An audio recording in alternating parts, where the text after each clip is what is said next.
Hey everyone, my name is Atya Zanab and today I'm going to explain class 6th chapter End of School Days by Charles Dickens. S के यादव जी के कहने पर मैं इस chapter को explain करने जा रही हूँ। अगर आपको भी कोई एक्सप्लेनेशन चाहिए from my side you can write down in comment box.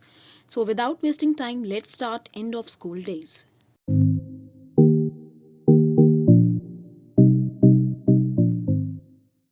ये चैप्टर एक्सट्रैक्ट है चार्ल्स डिकेंस की नॉवेल डेविड कॉपरफील्ड का। इस नॉवेल के बारे में थोड़ा सा जान लेना आपके लिए ज़रूरी है, तभी आपको एक्सप्लेनेशन समझ में आएगा। डेविड कॉपरफील्ड नॉवेल जो है, इसमें एक कैरेक्टर डेविड कॉपरफील्ड की पूरी लाइफ को दिखाया गया है, उसके बचपन से लेकर उसके सेटल होने तक, उसके करियर में और उसकी शादी तक होने पर सब कुछ दिखाया गया है। ओके, तो आपकी बुक में कौन सा पार्ट दिया गया है वो समझिएगा। डेविड कॉपरफील्ड एक ऐसा बच्चा होता है जो अपने फादर के मरने के बाद पैदा होता है, यानी कि पोस्ट ह्यूमस चाइल्ड है, अपने फादर के 6 महीने के मरने के बाद। ओके, इसकी मम्मी दूसरी शादी कर लेती है। इसका जो स्टेप फादर होता है अच्छा नहीं होता है, इसको एक जगह पढ़ने भेज देता है और खुद अपनी वाइफ के साथ रहने लगता है। डेविड कॉपरफील्ड को उस जगह से वापस लौटना पड़ता है जब उसको पता चलता है कि उसकी मम्मी भी नहीं रही, उसकी मदर की भी डेथ हो जाती है। अब उसका स्टेप फादर उसको भेज देता है कारखाने काम करने के लिए। तो कारखाने में इसको बहुत ज़्यादा परेशान रहना पड़ता था। तो वहाँ से ये बचता बचाता अपने मम्मी की बहन यानी अपनी मौसी यानी अपनी आंटी के घर रहने चला जाता है। इसकी आंटी इसको पालने का डिसाइड करती हैं। अब आपकी बुक में क्या दिया गया है कि वो आंटी जब इसको पाल पोस के बड़ा कर लेती हैं और जब ये यंग हो जाता है तो उसको भेजती हैं कि बेटा अब तुम बड़े हो गए हो, जाओ और जाकर कोई अपना करियर सेलेक्ट करो। ठीक है, यानी उसकी आंटी परेशान है कि डेविड कॉपरफील्ड मेरे रहते रहते एक अच्छे बढ़िया से करियर को सेलेक्ट कर ले। ठीक है, डेविड कॉपरफील्ड भी ये चाहता है कि कम से कम पैसा कुछ लगे, मैं अपने आंटी का ज़्यादा पैसा ना खर्च करवाऊँ और पढ़ लिख कर कामयाब इंसान बन जाऊँ। तो उसकी आंटी बहुत सारी एडवाइसेस के साथ उसको इस सफ़र पर भेजती हैं। अब उस सफ़र में ये अपने को थोड़ा सा बड़ा बनने की कोशिश करता है, क्योंकि अभी इसने बिल्कुल स्कूल छोड़ा है। ओके, तो स्कूल छोड़ने के बाद बच्चे अपने आप को बहुत बड़ा सा शो करते हैं कि मैं बहुत बड़ा हो गया हूँ, तो वही डेविड कॉपरफील्ड भी शो करता है। इसीलिए चैप्टर का नाम भी है एंड ऑफ स्कूल डेज, यानी जब स्कूल के डेज खत्म होते हैं तब क्या होता है। चलिए स्टार्ट करते हैं एक्सप्लेनेशन। एक बात पहले ध्यान रखिएगा, जिस स्कूल में एडमिशन कराया था इसकी आंटी ने, उसमें जो हेड होते हैं मेन वो होते हैं डॉक्टर स्ट्रॉन्ग। ठीक है, चलिए स्टार्ट करते हैं एक्सप्लेनेशन। आई डोंट नो, मुझे पता नहीं था कि मैं खुश भी हूँ या दुखी था जब मेरे स्कूल डेज खत्म हो रहे थे और मैं डॉक्टर स्ट्रॉन्ग को छोड़ रहा था, क्योंकि डॉक्टर स्ट्रॉन्ग उस स्कूल के हेड थे। मैं वहाँ बड़ा खुश होता था, मुझे डॉक्टर स्ट्रॉन्ग बहुत पसंद थे। आई वॉज पॉपुलर, मैं उस छोटे से संसार में, यानी कि इस स्कूल की बात हो रही है, मैं छोटे से स्कूल में बहुत पॉपुलर था, लोग मुझे बहुत अच्छे से जानते थे। और इस वजह से मैं वहाँ से निकलने के लिए बहुत दुखी था कि मेरी पॉपुलैरिटी मिस करूँगा मैं अपनी पॉपुलैरिटी को। बट आई वॉज ग्लैड, लेकिन मैं खुश भी था कुछ सिली रीजंस की वजह से। क्यों? क्योंकि अनक्लियर आइडियाज़ थे, कुछ ऐसे आइडियाज़ मेरे दिमाग में आ रहे थे जो कि अनक्लियर थे, क्लियर नहीं थे कि एक इंडिपेंडेंट यंग मैन कैसा होता है और उसकी क्या इंपॉर्टेंस होती है इस पूरे वर्ल्ड में, क्योंकि वो एक आगे एक संसार का पार्ट होने जा रहा है, कोई ना कोई करियर वो सेलेक्ट करेगा।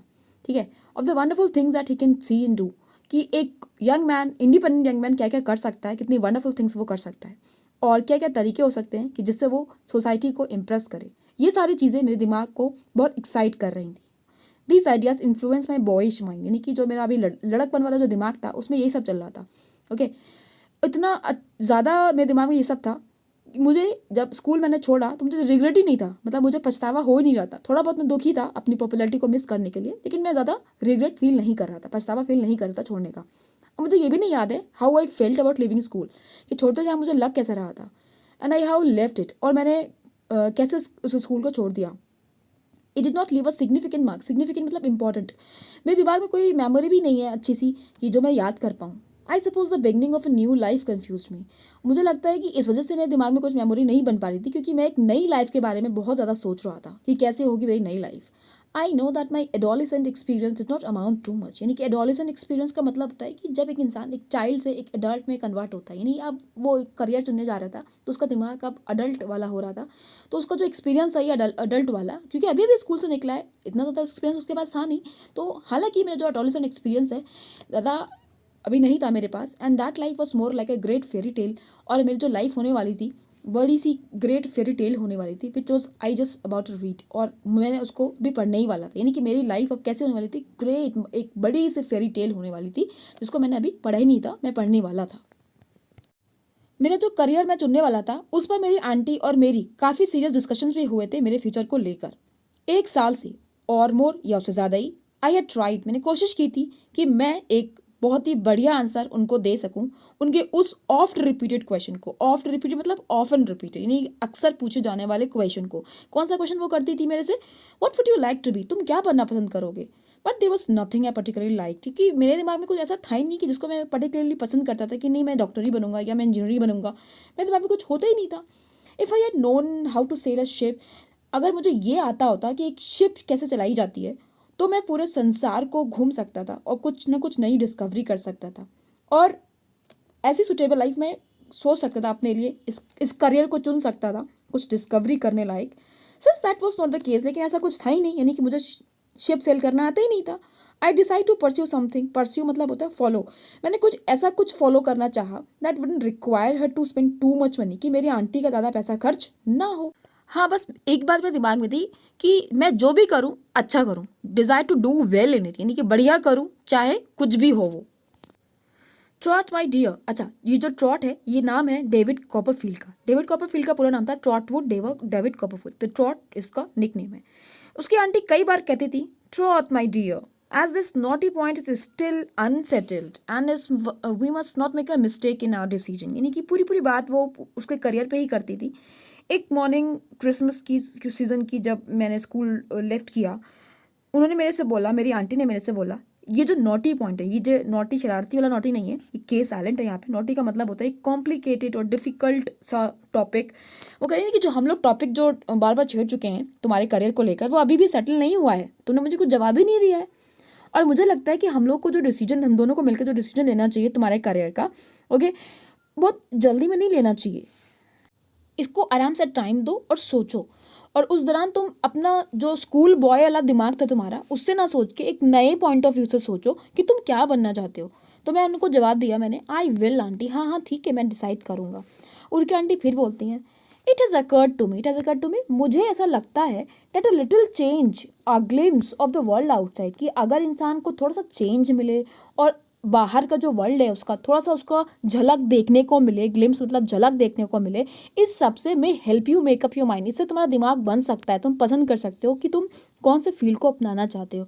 You could visit the old part of the country again, जहाँ तुम्हारे स्टेप फादर तुम्हारी मम्मा रहती थी, तुम उस कंट्री के पार्ट में दोबारा जा सकते हो। फॉर इंस्टेंस का मतलब फॉर एग्जाम्पल, यानी कि एग्जाम्पल के तौर पर तुम वो जगह जाओ जहाँ से तुम मेरे पास आए थे, ओके, और मैंने तुमको अडॉप्ट किया था, पाला पोसा, तुम वहीं फिर से जाओ और वही तुम्हारी जो वहाँ पे जो ऑड वुमेन रहती है ना। अच्छा एक और नाम यहाँ पे याद रखिएगा, पेगोटी। पेगोटी ये नौकर थी इसकी मम्मा की, फाइन। तो उस पेगोटी के पास जाओ जिसका बड़ा वाइल्ड नेम है, बड़ा अजीब सा नाम है, okay.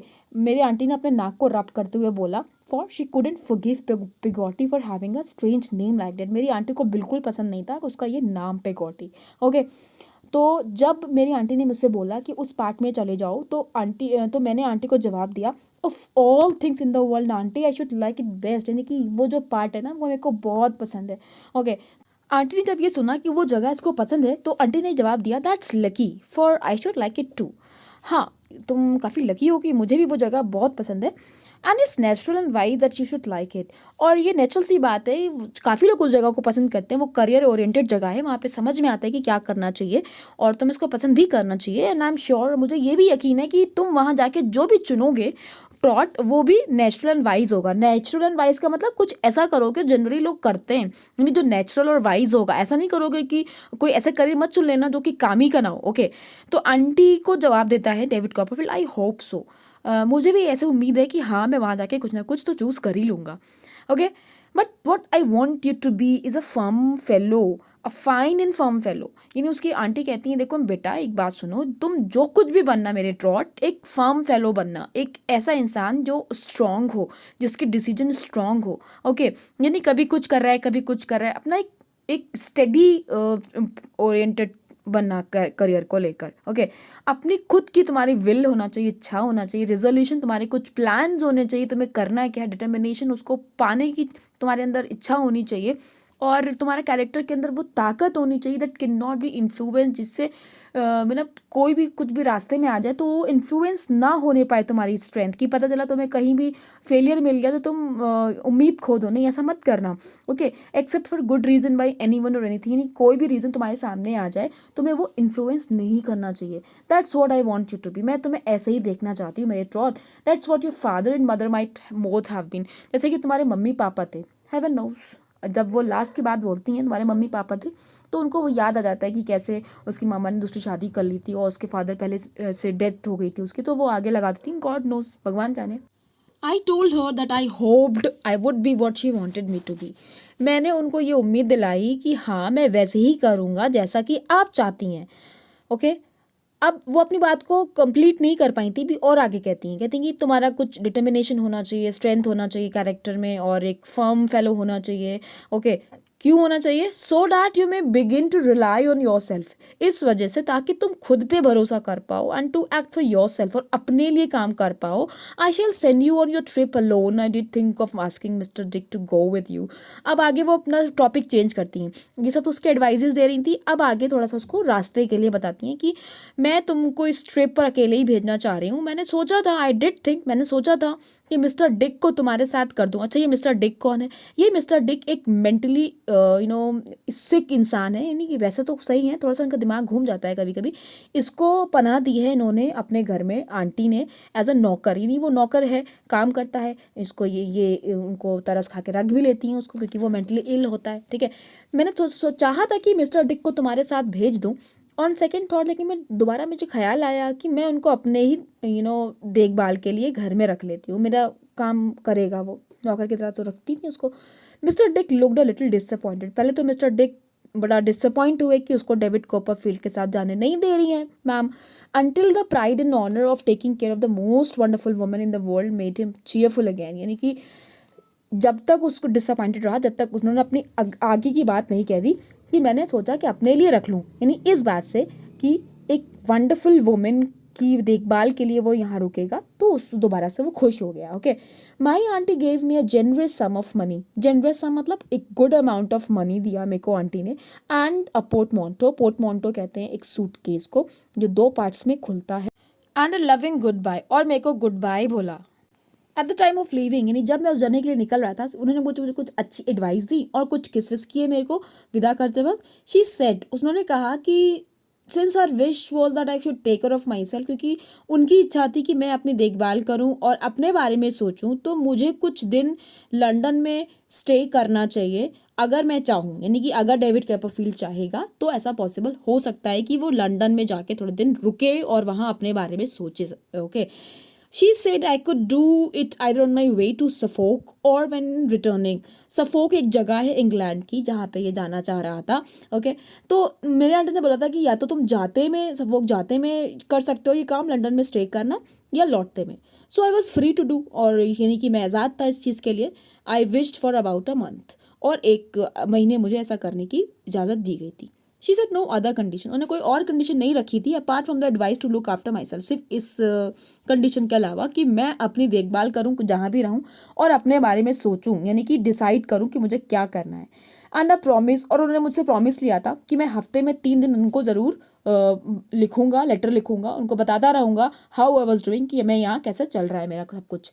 The main object on my mind, यानी कि जो मेन चीज़ मैं सोच रहा था when I had begun on my journey was to appear as old as possible। सिर्फ मेरे दिमाग में ये चल रहा था कि मैं जितना चाहूँ अपने को सिंसियर दिखाऊंगा, क्योंकि मैं लड़कपन नहीं दिखाऊंगा ज़रा सा भी, अपने को ओल्ड साबित करूंगा कि मुझे काफ़ी नॉलेज है, मैं काफ़ी बड़ा हूँ। Okay, and to speak in a brusque manner, क्योंकि लड़के क्या होते हैं बहुत खींच तान के बात करते हैं, बहुत लंबी चौड़ी बातें करते हैं, तो ये चाह रहा था कि ब्रस्क मैनर मतलब होता है एक टू द पॉइंट बात जो होती है, कि मैं कम अल्फाजों का यूज़ करके बात करूँ जिससे लगे कि मैं सिंसियर हूँ। Okay, although it was a little difficult, हालांकि ये बड़ा कठिन काम था कि आप को जो बात कहनी हो आप कम अल्फाजों में कहो। मैं भी नया नया लड़का था, मैं कैसे कर सकता था? I still stuck to it, यानी कि जब ये पूरा चैप्टर लिख रहे हैं, डेविड कॉपरफील्ड बता रहा है अपने को, तो डेविड कॉपरफील्ड ये कह रहा है कि I still stuck to it, यानी कि मुझे अभी भी ऐसा नहीं आता कि मैं कम अल्फाजों का यूज़ कर पाऊँ। For I felt it was a grown up sort of thing, मुझे लगता था कि ये बड़ों का काम होता है खाली। ओके अच्छा, जब मैं गया उस सवारी वारी में बैठा तो वहाँ मुझे एक कोचमैन मिला। अब ये कोचमैन क्या होता है? कोचमैन वो जैसे हमारे यहाँ कुली होते हैं, कुली का काम केवल इतना होता है कि आपका सामान ट्रेन से उतार दे और ट्रेन पे चढ़ा दे, लेकिन कोचमैन ऐसे होते हैं कि जो आपको आपके होटल तक आपको ले जाएंगे और आपको रूम भी दिखाएंगे, ऐसा होता है कोचमैन। ओके तो कोचमैन को मैं पहले से जानता था, उसका नाम विलियम था। कोच मैंने मेरे से पूछा, you are going through sir, आप कहाँ जा रहे हैं सर? मैंने बोला yes William, I said condescendingly, यानी कि मैंने ऐसा शो किया कि उसको पहले से जानता था। मैंने उसको जवाब दिया, I am going to London, I shall go down to Suffolk afterwards, यानी कि मैं लंदन जा रहा हूँ, वहाँ से मैं सफोक जाऊँगा उसके बाद। We went to the Golden Cross, वो मुझे गोल्डन क्रॉस तक ले गया, यानी कि जगह का नाम दिया गया है। Then to an old inn, फिर मुझे वो ओल्ड इन ले गया इन क्राउडेड नेबरहुड, पास पड़ोस का ही इन था वो। A waiter showed me into the coffee room, एक वेटर मुझे कॉफ़ी रूम तक ले गया। एंड चम्बरमेड, चम्बरमेड किसे कहते हैं? चम्बरमेड कहते हैं एक वुमेन जो कि काम होता है उसका होटल का या फिर इन वगैरह के कमरों का सफाई करना। ओके तो एक वुमेन थी जिसने मुझे बेडरूम दिखाया जहाँ मुझे स्टे करना था। It smell like a Hackney coach, Hackney coach जिसे कहते हैं एक 4 पहियों वाला एक घोड़े गाड़ी को बोलते हैं, ठीक है, हैकनी कोच। मुझे ऐसा लग रहा था कि ये जो कमरा है बिल्कुल हैकनी कोच के तरीके से है, और ये मुझे फीलिंग दे रहा था फैमिली वॉर्ड का, फैमिली बेडरूम का। ओके नोबडी लुक्ड ऑड, और जितने मेरे आसपास के लोग थे उनको बड़ा आश्चर्य नहीं हो रहा था मेरे ज़रिए, making me painfully aware of my youth, यानी कि और मुझे ये एहसास हो रहा था कि ये लोग समझ रहे हैं कि मैं लड़का हूँ, मतलब कोई मुझको अच्छे से नहीं डील कर रहा था। सब सोचते कि लड़के ही है, किसी को वंडर नहीं हो रहा था। The chambermaid didn't care for my opinion on any subject, जो वोमेन थी उसको नहीं फ़र्क पड़ता था कि मेरी क्या ओपिनियन है। ओके वाइल द वेटर, जो वेटर मेरे साथ साथ था वो मेरे इन एक्सपीरियंस को जज कर रहा था, सेंस कर रहा था, और मुझे एडवाइस पे एडवाइस दिया जा रहा था।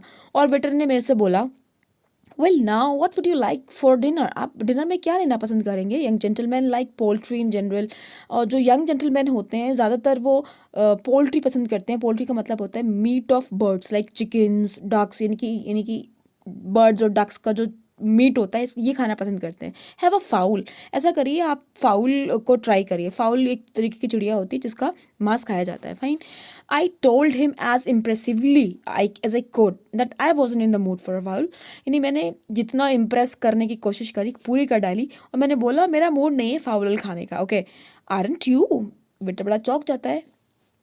यंग जेंटलमैन आर जनरली टाइड ऑफ मटन, अच्छा यंग जेंटलमैन जो होते हैं उनको मटन खाना पसंद नहीं होता, यानी कि शीप और गोट खाना पसंद नहीं करते हैं। आप ऐसा करिए, हैव अ व्हील कटलेट, आप काफ का मीट खाइए। ओके मैं आपको व्हील कटलेट ला के देता हूँ। कटलेट एक तरीके का डिश होता है, तो व्हील का कटलेट मैं आपको लेके आता हूँ। आई अग्रीड टू दिस, मुझे इस पर अग्रीमेंट हुआ कि चलो ठीक है ये मंगा लिया जाए। Because I was unable to suggest anything else, क्योंकि मुझे और सब कुछ पता ही नहीं था कि क्या क्या यहाँ मिलता है, तो मैंने यही मंगा लिया। फिर वेटर ने फिर एक और एडवाइस दी मुझको, ये समझ के कि मैं लड़का हूँ मुझे कुछ पता ही नहीं यहाँ पे। उन्होंने मुझसे बोला, डू यू केयर फॉर टेटर्स, टेटर्स कहते हैं आलूओं को, आपको आलू पसंद है क्या? कनिंग स्माइल की तरह बोला, कनिंग स्माइल के साथ बोला, क्लेवर स्माइल थी उसके चेहरे पर। Young gentleman are generally overfed with taters, यानी यंग जेंटलमैन को आलू बहुत ज़्यादा पसंद होते हैं। आई ऑर्डर ही, मैंने उसको ऑर्डर किया इन अ डीपेस्ट वॉइस, यानी कि बड़ा डीप वॉइस करके, ताकि मैं सिंसियर दिख पाऊँ। To get a veal cutlet and potatoes, मैंने ऑर्डर किया व्हील कटलेट और साथ में potatoes and everything else that would go with them, और इसके साथ जो भी खाया जाता वो सब मैंने उसको लाने को बोला। एंड टू इंक्वायर, और मैंने इंक्वायरी करी कि क्या कोई मेरे लिए लेटर्स है। ट्रॉटवुड कॉपरफील्ड स्क्वायर, स्क्वायर कहते हैं एक ऐसे नेम को जो कि पहले ज़माने में एक पढ़े लिखे लोग को आगे लगता था, तो अपने को शो करने के लिए उसने बोला कि मेरे लिए कोई खत वत आया है, कोई लेटर वेटर है। तो आई न्यू, मैं जानता था कि कोई खत नहीं आएगा, कैसे आ सकता है भाई, मैं तो अभी काम पे निकला हूँ, कौन मुझे याद करेगा। Okay but I thought it manly to appear, यानी मैंने चाहा कि बस मैं थोड़ा सा मैनली दिखूँ, यानी कि एक मैन के तरीके शो करूँ, इसलिए मैंने उससे पूछा कि कोई मेरे लिए कुछ खत वत तो नहीं आया, कोई बना कुछ टेलीग्राम तो नहीं आया। ही सोन केम बैक, वो मुझे रिप्लाई करने के लिए फ़ौरन वापस आया और बोला, नहीं कोई आपका कोई लेटर वेटर नहीं आया। और मैंने जानबूझ के उसको दिखाया, सरप्राइज होके दिखाया, अच्छा हमारा लेटर नहीं आया, कोई बात नहीं, मतलब कि उसको पता था कि वैसे नहीं आएगा, तो दिखावा कर रहा था एक तरीके से वो, ताकि वो अपने को बड़ा शो कर पाए। एंड बिगैन टू ले the cloth for my dinner, और उस वेटर ने मेरे आगे कपड़ा बिछाया, ठीक है। While he was doing this, जब वो कर रहा था, he asked me what I would drink with it, उसने मेरे से क्वेश्चन पूछा कि आप क्या पियेंगे, पीना क्या पसंद करेंगे। तो मैंने उसको जवाब दिया, हाफ अ पाइंट ऑफ शरी, पिंट नहीं है, ये पाइन पढ़ते हैं इसको, शरी कहते हैं एक शराब को, स्पेनिश शराब होती है। यानी स्पेनिश वाइन का मुझे थोड़ा सा हाफ पाइन कहते हैं यूनिट को, हाफ ग्लास लेके आओ मेरे लिए। उसको एक मौका मिल गया, मैंने क्योंकि हाफ ग्लास बोला था, तो उसने क्या किया, जितने भी दूसरी वाइन की बॉटल्स थी और उसमें जितने भी लेफ्ट ओवर थी, थोड़ी थोड़ी बची हुई थी, सबका मिला के मुझे दे दिया। ठीक है, मैं इसलिए ऐसा बता रहा हूँ आप लोगों को, यानी अपने रीडर्स के लिए बोल रहे हैं ये।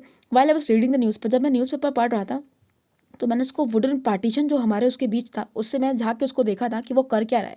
वो सब सारे बची कुची बॉटल्स के ग्लास, बॉटल्स के वाइन को एक ग्लास में मिला रहा था, एक केमिस्ट की तरह, एक ड्रगिस्ट की तरह, और एक नई मेडिसिन बना रहा था। जैसे कि नई मेडिसिन बनाई जाती दो तीन चीज़ों को, वैसे ही वो एक नई वाइन बना रहा था। जब वाइन वो लेके मेरे पास आया तो आई फाउंड इट फ्लैट, मतलब कोई टेस्टी नहीं लग रहा था मुझको, एक प्योर फॉरेन वाइन लग रही थी बस। लेकिन मैं इतना शाय फील कर रहा था कि इसको कंप्लेन करूँ, क्या कंप्लेन करूँ, छोड़ो, मैंने कुछ कंप्लेन नहीं करी एंड सेड नथिंग, मैंने कुछ नहीं बोला। डिनर के बाद being in the pleasant mood, मेरा मूड काफ़ी अच्छा था, I decided to go to see a play, मुझे लगा कि एक प्ले देखा जाए। तो मैंने कोवेंट गार्डन थिएटर को चुना और वहाँ पे मैंने जूलियस सीजर देखा। Okay, and the pantomime, pantomime भी एक रोमन थिएट्रिकल परफॉर्मेंस था जिसमें एक ही एक्टर परफॉर्म करता है, ठीक है, लेडी, और सब सारा रोल वही खुद ही प्ले करता है। तो मैंने वो भी देखा जूलियस सीजर के अलावा। ओके, जब मैं पढ़ता था स्कूल में तो ये सारे प्लेस मेरे उसमें लगे हुए थे क्लासेस में, तब मुझे बहुत टफ लगते थे, स्टर्न, मतलब कि बड़े सीरियस लगते थे। लेकिन अब जब मैं इसको खुद आंखों से देख रहा था, सारे कैरेक्टर्स उसको परफॉर्म कर रहे थे, I find it refreshing and delightful. मेरे को बहुत ही रिफ्रेशिंग लगा, बहुत ही डिलाइटफुल लगा। और जो शो का जो मिक्सचर था, यानी रियलिटी और मिस्ट्री सब साथ में थी, तो और जो पोइट्री, लाइट्स, म्यूज़िक कंपनी, जो ग्लिटरिंग था, जो कि मतलब इतनी प्यारी प्यारी चीज़ें थी, स्टेज बहुत अच्छा था, ब्रिलियंट सीनरी थी वहाँ पे, बट सो डैजलिंग, यानी इतनी ब्राइट थी that when I came out to the rainy season, इतनी ज़्यादा वो मुझको अच्छी लग रही थी, एंडलेसली डिलाइटफुल का मतलब है कभी ख़त्म ना होने वाला, मुझे डिलाइट दे रही थी कि जब मैं बाहर आया तो बारिश हो रही थी। ठीक है, यानी कि जब मैं थिएटर से बाहर निकला तो बारिश हो रही थी। मुझे ऐसा लगा कि मैं एक फैंटास्टिक प्लेस से एक ऐसी जगह पे आ गया हूँ जो कि बिल्कुल नॉइजी है, जहाँ शोर ही शोर है, पुअरली लिट, जहाँ पे लाइट है ही नहीं मान लो, क्योंकि वो स्टेज बड़ा डेजलिंग था, बड़ा ब्राइट था, और यहाँ बिल्कुल मडी, बिल्कुल मिट्टी मिट्टी थी, और मिजरेबल वर्ल्ड, बड़ा गंदा सा मुझे वर्ड लग रहा था। यानी कुल मिला के उस थिएटर से बाहर निकल के मुझे बहुत ही अजीब लग रहा था। और यहीं पे आपका चैप्टर खत्म हो जाता है। वीडियो अच्छी लगी तो शेयर ज़रूर करिएगा। Thank you for watching.